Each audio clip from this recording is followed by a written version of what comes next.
ask the other guys. Fantastic win. It really keeps your season alive. How do you feel now, a couple of days on?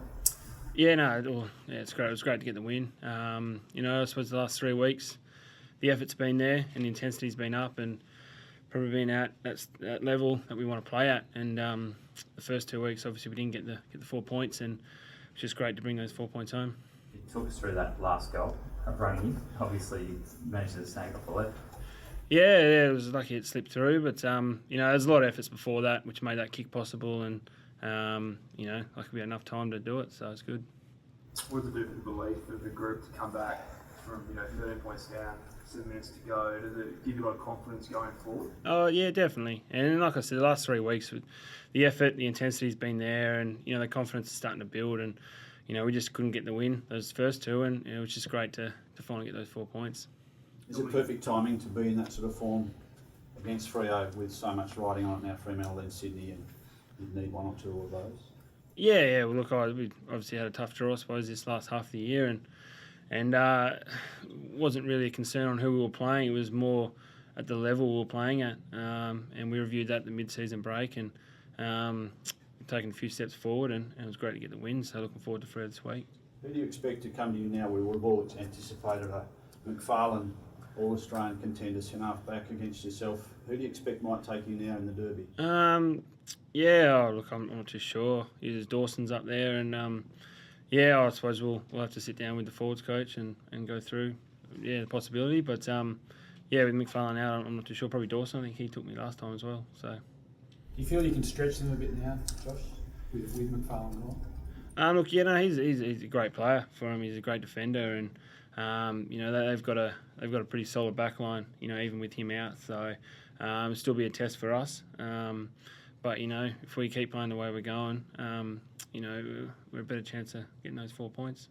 I asked Will Schofield whether you might have to continue the offensive footy you've played in the last couple of weeks, which again helped you win the game in Adelaide with the way you finished. Would you need to adopt that for a whole game approach to be able to beat Freo's defensive game? I suppose, like I said, we talked about that a lot in the pre-season. The mid-season review, and being able to take the game on and suppose take more risks and getting it forward was a big key, and we've been able to do that. So, state of game, you can't really go with it full guns blazing all the time because you can get caught out. So, stages of the games we'll have to probably pull back and play a bit more defensive. But yeah, that's one thing we'll probably look at. What have you made of Freo's recent form? I mean, they've still obviously got the wins, but don't seem to have been as dominant as they were early in the season. They've been great. They've got a great list. They've got great players, and they're really gelling together, I think, and they've had a terrific season. So, this week it's going to be a big test, and derbies are always fantastic to play in, and I think we're both in pretty good form at the moment, so it's going to be a good one. Josh, do you allow yourself at all to think about the Coleman Medal, given that you're now almost a front runner for that? No, not really. I'm out there playing my role for the team, and one of those roles is to kick goals, but there's a lot of other areas that I've got to take control of as well. So, the way we're playing, it's not really a focus of mine, but when I do get my opportunities to have a shot on goal, I've got to make sure I kick them because that's my role for the team. How come the stutter disappears if you're outside 50 and you seem to jail in as well? Oh, look, I've been trying to work on, I suppose, the kicking routine. Probably this last 3-4 weeks. With the stutter, I suppose I was getting to a point where it was probably getting a bit risky, and I was probably losing a bit of control on the way I wanted to kick. So that's something I'm working on, and slowly coming into this last half of the year. Trying to minimise it, I suppose, if you want to say that. So you're trying to cut it out? You're trying to get rid of it? Not cutting out, but just trying to get it back to the point where I'm in control and I feel comfortable in kicking the goal. Some people would say it's working for you at the moment, so... Look, well, like I said, I feel comfortable with it. It's something that I'm not comfortable... Yeah. It's just that I suppose... it's probably getting to a point where some cases it does get a bit out of control, so to speak, and trying to control that, and I've been working on it the last 3-4 weeks, so yeah.